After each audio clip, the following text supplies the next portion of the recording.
story you are about to hear is true. Only the names have been changed to protect the innocent. Fatima Cigarettes, best of all long cigarettes, brings you Dragnet.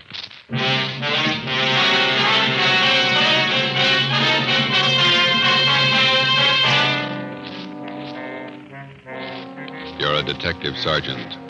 You're assigned the Juvenile Bureau. The high schools in your city have been flooded with obscene literature. You stamp out one source, and a dozen more spring up.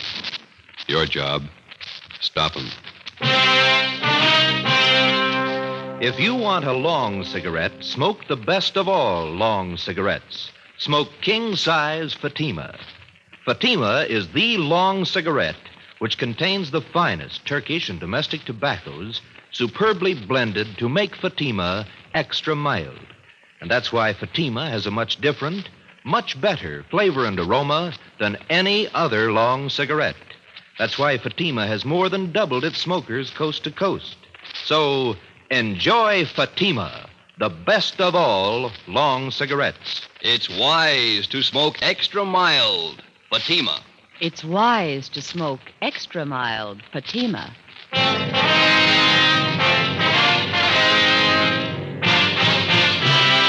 Dragnet, the documented drama of an actual crime. For the next 30 minutes, in cooperation with the Los Angeles Police Department, you will travel step by step on the side of the law through an actual case from official police files. From beginning to end, from crime to punishment, Dragnet is the story of your police force in action. It was Monday, October 21st. It was cool in Los Angeles. We were working the day watch out of Juvenile Bureau. My partner's Ben Romero. The boss is Inspector Lester, commander of the Juvenile Bureau. My name's Friday. It was 10 a.m. when we got to the auditorium of Canfield High School. Stage door. Guess we go right out onto the stage. Yeah, we better wait till we're called, though, huh? You're the men from the police department? Yes, sir. This is Sergeant Romero. My name's Friday. Howdy do. How do you do? I'm Paul Fisher, the principal here. Come right out onto the stage and we'll get the meeting started. Yeah, all right. Yes, sir. Just have a chair there. Thank you. Is the microphone on? Ladies and gentlemen of the Coordinating Council, members of the Parent Teachers Association. As you know, this meeting has been called for the purpose of discussing ways and means to bring about an end to the distribution of the filthy and obscene books and pamphlets that have been littering every high school campus in the city of Los Angeles. We've tried every means at our disposal to clean this matter up, and they all seem to fail. On the advice of the Coordinating Council and Mrs. Randall to the PTA, we've called in the authorities. Here to discuss the matter with us this morning are two officers connected with the Juvenile Bureau of our police department, Sergeant Romero and Sergeant Friday. And now, may I turn the meeting over to Sergeant Friday of the Los Angeles Police Department. Thank you. Ladies and gentlemen, the only way we're going to get to the bottom of this thing and put a stop to it is to get all the information we can on where this lascivious material is coming from. Now, you people, as parents and teachers of the children who are buying and reading this stuff, might be able to give us some help. So, if it's all right with you, Mr. Fisher, I'd like to hear from some of the people sitting out there, if I may. Certainly. Go right ahead. Thank you. Well, if any of you people have anything to say or any information, any questions, why, we'd be glad to listen to you and do our best to answer your questions. Yes, the lady out there, go right ahead. I'm Mrs. Stein. I know of a place in our neighborhood that has dirty books. I feel sure that that's one of the places where the children are getting this trash. Complaints have been made to the police department, but the man who runs the place has never been arrested. Can you tell me why?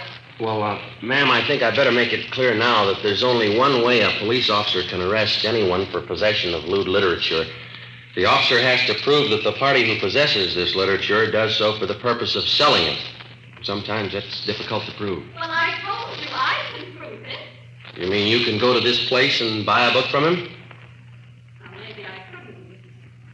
If I were known. Yes, ma'am, that's just the point. Now, I don't know offhand about the one in your neighborhood, but I can assure you that we've cracked down on hundreds of such peddlers in the past few months.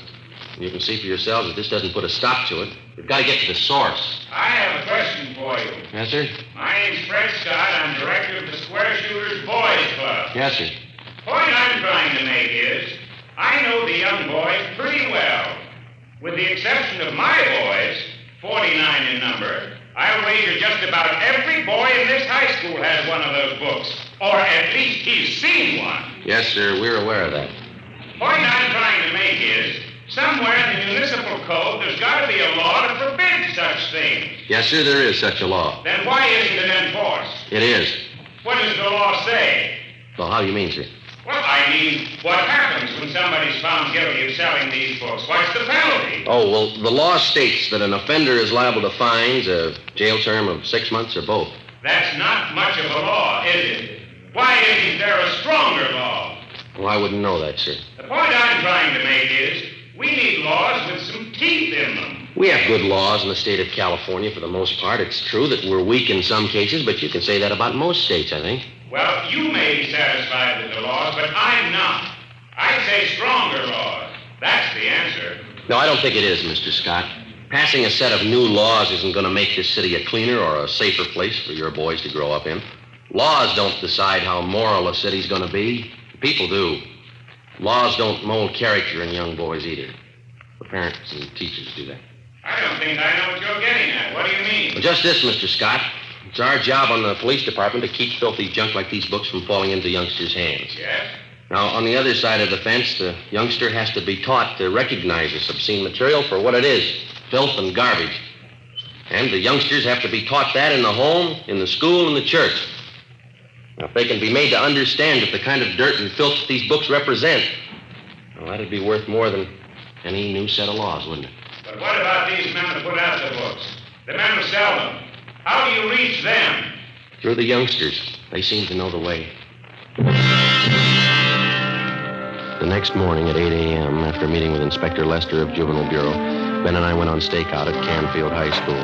From past experience, we knew there was little hope of a quick end to the case. It was going to be a long haul, tracing the source all the way up the line from the high school kids who bought the filthy books to the small fry pushers, the wholesalers, and finally, we hoped, to the top, the man who printed the books. We had no illusions on that score. Generally, with the arrest of his pushers and other small-timers who work for him, the top man gets the alarm and clears out before the police officer can apprehend him with evidence that will stand up in court. During the first 2 days at Canfield High, Ben and I found out nothing. The obscene literature was being bartered and exchanged between students, but the main source of supply was still a mystery. We had one slim lead to go on. Mr. Fisher, the high school principal, helped run it down. We've been watching that boy down in the yard since yesterday, Mr. Fisher. Seems to have quite a bit of spending money, expensive clothes, car of his own. I don't know that boy's family. They could be well-fed. We saw him with a stack of those dirty books in his notebook. He must have had a dozen of them. He was showing them around to his crowd. Travers, are you sure? Joe, take a look down there. Yeah. Yeah, Travers is showing him something. I can't see what it is. Come over at this side of the window. Yeah. Small books. He's giving them to one of the other fellows. They've got their wallets out. They're giving Travers money. Come on, Ben. You better come too, Mr. Fisher. This way out to the yard? No, to the left. That's it. Let's hurry, huh? This door, Sergeant. Right here. Travers. Travers. Hello, Mr. Fisher. They'd like to talk to you. Yeah? These men here are from the police department. They want to ask you some questions. Can we go inside? Sure. Come on. Oh, what's the matter, Mr. Fisher? I haven't done anything. Oh, you see. Come on. What is it? What's it all about? Sergeant? It'll be a lot easier if we have the truth now, son. Did you just sell those boys out there some dirty books? No, I mean, it's only a gag. They're funny books. Have you got any more of them on you? Yes, sir. Can we see them, please? I didn't steal them. Only books. Funny books. Here. Thanks. Almost a dozen. Mm-hmm. You think these are funny books, do you, Travis? Well, some of them. I guess not. It's only a gag, Sergeant. Where'd you get them? I didn't steal them. I bought them off a guy. Who? Why, I can't tell you. Do you have any more of these books? No, sir. Will you show us your locker? I can't remember the combination. It's a new locker. Could you open the locker for us, Mr. Fisher? Yes, but I'll have to get the maintenance man. All right, I'll show you. Come on. Down here, sir. This one. 412. I've only got a couple. All right, we'll see. Come on, open it. I haven't done anything. Here's a sample, Joe. Locker's loaded down with them. Rotten self. You can't arrest me. I don't sell the books. I only rent them. Somebody's been briefing you. Who? You're only making it hard on yourself, boy. You can't prove anything. These are my books. I don't sell them. Where do you get them? Who sold them to you? Nobody. I got them, that's all. All right. We'll have to talk to your folks. You can't. They're away. No, you can't. Don't. Afraid we'll have to, son. Oh, please don't tell them. Please don't let them know I'll do anything. All right, let's have the truth then. Who are you selling the books for? His name's Barney. That's all I know. I meet him at a cigar store downtown, 5th and Harrison. Does he sell you the books? He gives them to me. I sell them and then give him the money. I get 10 cents for every one I sell. How much do you sell them for? 25 cents. Some are $1. I get 30 cents for those. And the boys in this school have been paying that kind of money for this film? Yes, sir? This man who gives you these books, you know where he lives? No, sir. I haven't any idea. When are you going to see him? Well, this is Wednesday. I was going to meet him downtown this afternoon. The cigar store? Yes, sir. But I don't want to get Barney in trouble. He's been okay to me. Sure. He's done a lot for you. 4 p.m. Wednesday. Ben and I drove downtown with 16-year-old Eddie Travers. We parked the car near the corner of 5th and Harrison and kept an eye on the cigar store. We waited. No sign yet, Travers? No, sir. Barney usually waits by the newsstand there. I haven't seen him yet. How long you been selling for this man, son? About 3 months, maybe 4. Any idea where he gets the books? Well, Oh, just a minute, Sergeant. Yeah? I think... Yeah, that's Barney, the one going up to the cigar counter. The man in the gray suit there? Yeah, that's him. He's going into Juanita's Cafe. Is that where you usually go after you meet him? Yes, sir. You better take the boy back to the office, Ben. I'll tail this guy and see what I can find out. Okay, you want me to pick you up later? I'll call you at the office. Oh, you got any matches? No, I'm out. I'll pick some up at the cigar stand. Right. See you later. Yeah.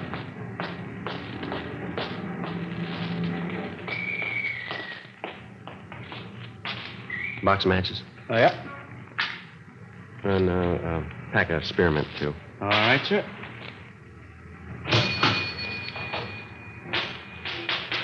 Much obliged. Got a special on Old Typical New Bourbon today. $2.69 a fifth. No, thanks.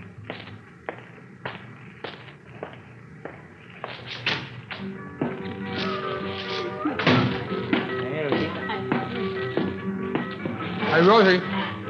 Rosie, another tamale when you get time, huh? All right, Barney, just a minute.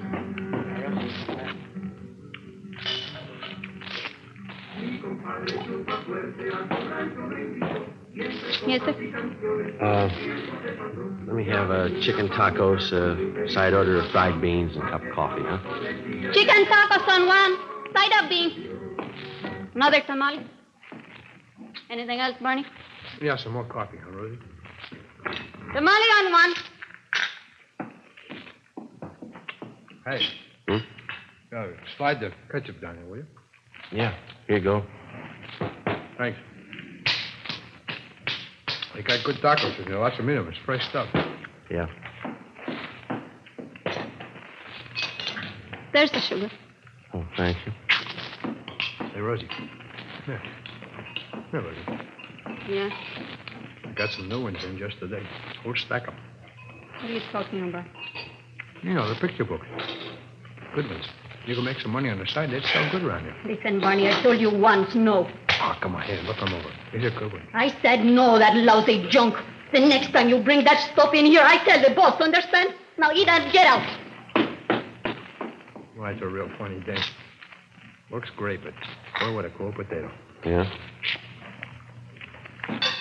Come on, eat and get out and take that junk with you. Cold potato. I don't like the chow in here anyway. Well, coffee's certainly cold. Yeah. Yep. You probably get a big boot out of these. Take a look. It's pretty good. Yeah, it's good quality stuff. Yeah. Give me that little book there. Let me show you one. Wait a minute. Yeah. When they kill you? Yeah. How about sell me one of them? Okay. 4 bits for the small ones, $1 for the big one. Wait a minute. Let's see, I got 14 of them here out there. Tell you what I'll do. I'll make you a deal. You can have the whole works for $10. Okay. You got any more? Well, you going in business for yourself? No, I got a newsstand out in Riverside. Books, I guess, ought to go fast. I think I can probably handle another $25 worth. Ah. I got the rest of them back at the hotel. Some of them are in color. Yeah? You want to meet me there tonight? Around 7? Where's the hotel? Well, you go straight up 6th Street from here. It's just 1 block on your left. Call the Denver House. I'm in room 337. You going up there now? Well, I was supposed to meet some guy, but... Yeah, we can go now. How about a check, Rosie, huh? Yes. Hey, you'll probably be wanting more of these. I can put you on my mailing list. Okay. The prices are right. I don't want to pay retail. Nah, we can work out a deal. Come on, let's go. Okay. Hey, that Rosie, huh? She's really put together. Yeah? Too bad. A real cold potato, though. Some are like that. Yeah. No sense of humor.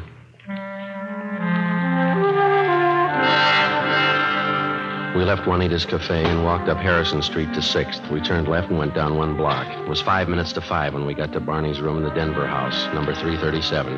He dragged out a steamer trunk from under the bed and counted out a stack of books and pamphlets covering the general topic of degenerate filth in stories and photographs. Okay, Mac, there you are. It's $25 worth. Pay the money and the bucks are all yours. Okay. Here you go. Yes. 10, 15, 18. I'll have to give you a check for the rest. How do I know it's any good? You could take off. I'd never see you again. You'll see me. You're under arrest. Huh? Hey, you're kidding. Hey, let go. All right, let's hold it right here. Hey, wait a minute. Oh, now, look, Lieutenant, we can work this thing out. We'll work it out downtown. Wait a minute. I can set this thing right for you. Where are you getting this junk? Who's supplying you? Oh, look, why not use your head? You never get the top man. Not in 10 years you won't. We got lots of time. Come on.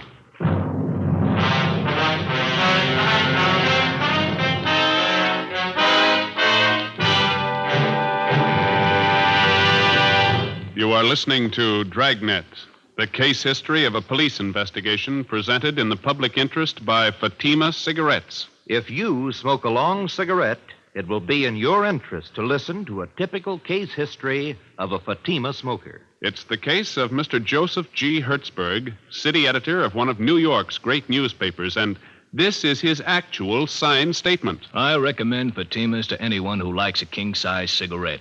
In my business, the long hours really put smoking to the test. Working overtime means smoking overtime, and that has sold me on Fatimas. No matter how often I light up, Fatima gives me an extra mild smoke. And Fatima flavor, it's much better every time. I found out it's wise to smoke extra mild Fatima. And more smokers are discovering this every day.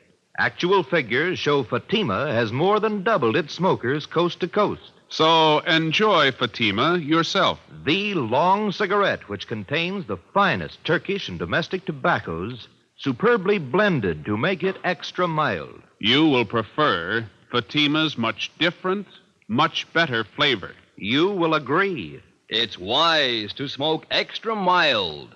Fatima. It's wise to smoke extra mild Fatima. The best of all long cigarettes. The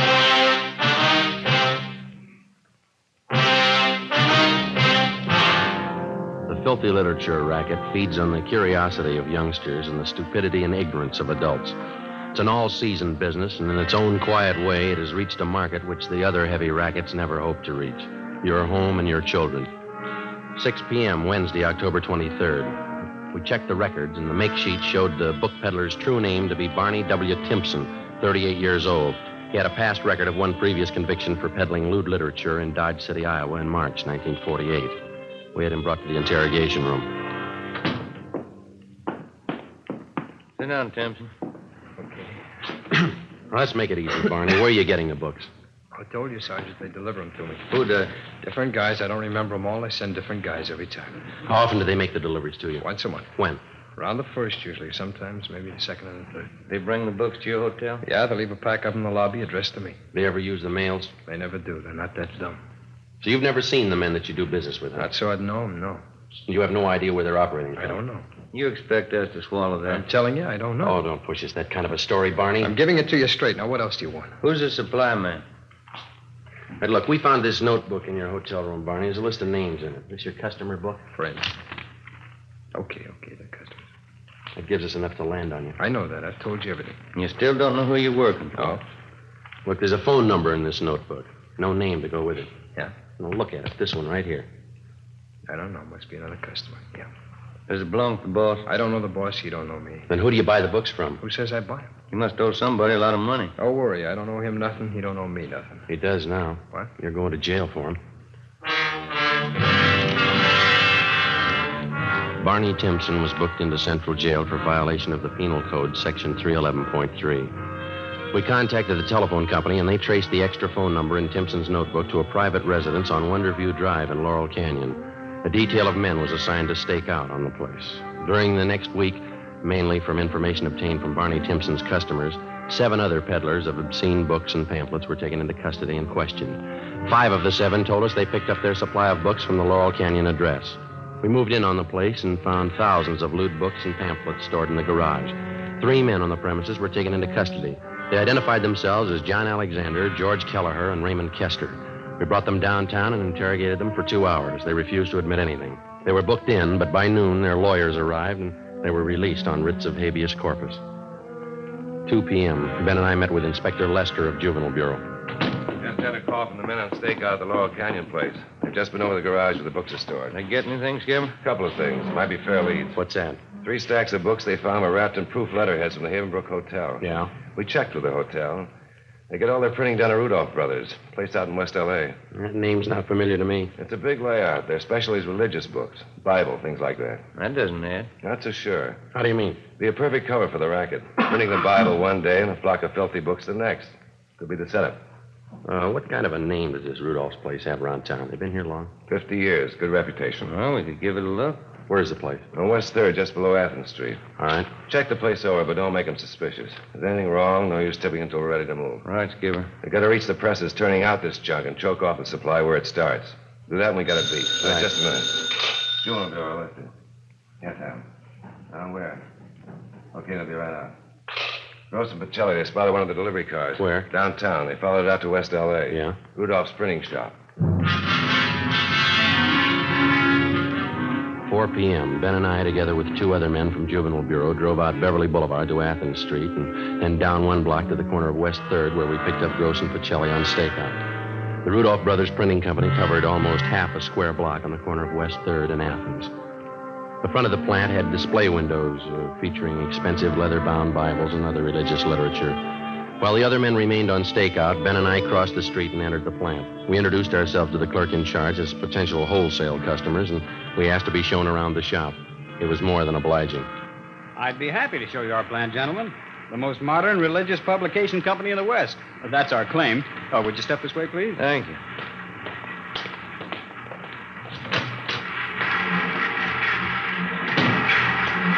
On your left there, those are 3 of our new Ludlow machines. Excellent mechanisms, needless to say. Mm-hmm. You must employ quite a few men in here. 65 full-time. Enough to meet any emergency rush jobs you might want done. Now, over here are Bush Emerson hand presses. Oh. You handle only religious books then, nothing else? That's right, sir. We specialize exclusively in that. You don't take in any small contracts, school journals, things like that? No, our steady customers take up all of our time. Here on this stone, you see the pages of a new prayer book we're getting together. Very ultra. Mm-hmm. An entirely different kind of typeface. Oh, is that so? Yes, and back there, along the wall, are new linotypes. The very latest, monotypes. Mm-hmm. Then the proof presses. Next to them are proof readers. And the flatbed truss-load press beyond that. Seems like lots of activity. Business is pretty good, I guess, huh? Oh, yes, we're kept pretty busy. Quality printing is always in demand. Yeah. Well, thanks very much for showing us around. Not at all, gentlemen. Anytime. Here, this way out. All right.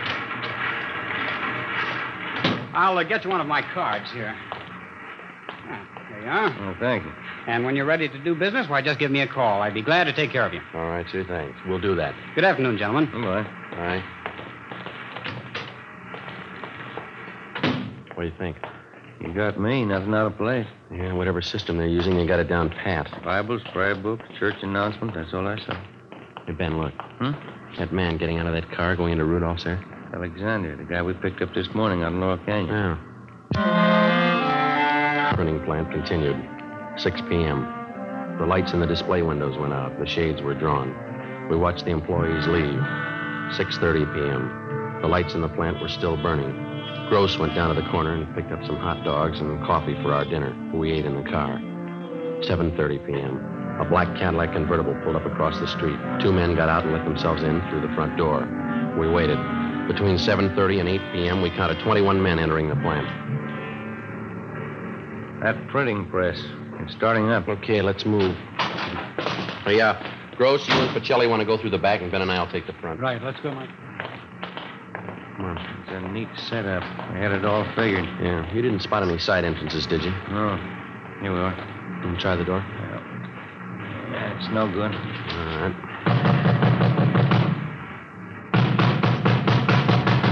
Who is it? Police officers, open up. All right, come on, open up.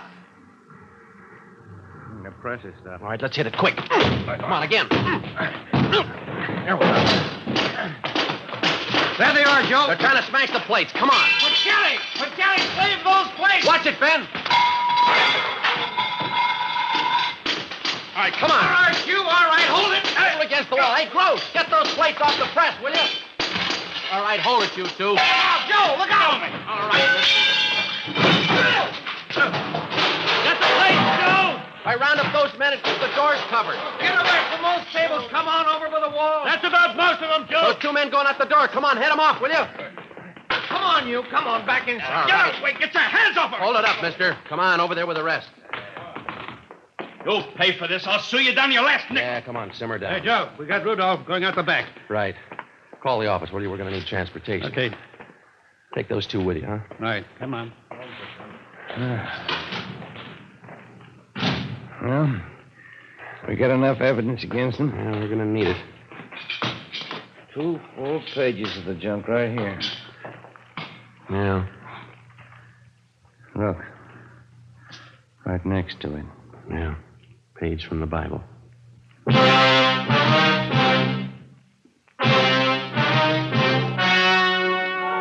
The story you have just heard was true. Only the names were changed to protect the innocent. On January 9th, trial was held in Superior Court, Department 94, City and County of Los Angeles, State of California. In a moment, the results of that trial. It's amazing how many long cigarette smokers are changing to Fatima. Here is the actual report. From coast to coast, king-size Fatima has more than doubled its smokers. Yes, more and more smokers every day are discovering that Fatima is the best of all long cigarettes. Long cigarette smokers find Fatima has a much different, much better flavor and aroma. Long cigarette smokers find that Fatima is extra mild because it's the long cigarette which contains the finest Turkish and domestic tobaccos superbly blended to make it extra mild. So enjoy extra mild Fatima. Best of all long cigarettes. It's wise to smoke extra mild Fatima. It's wise to smoke extra mild Fatima.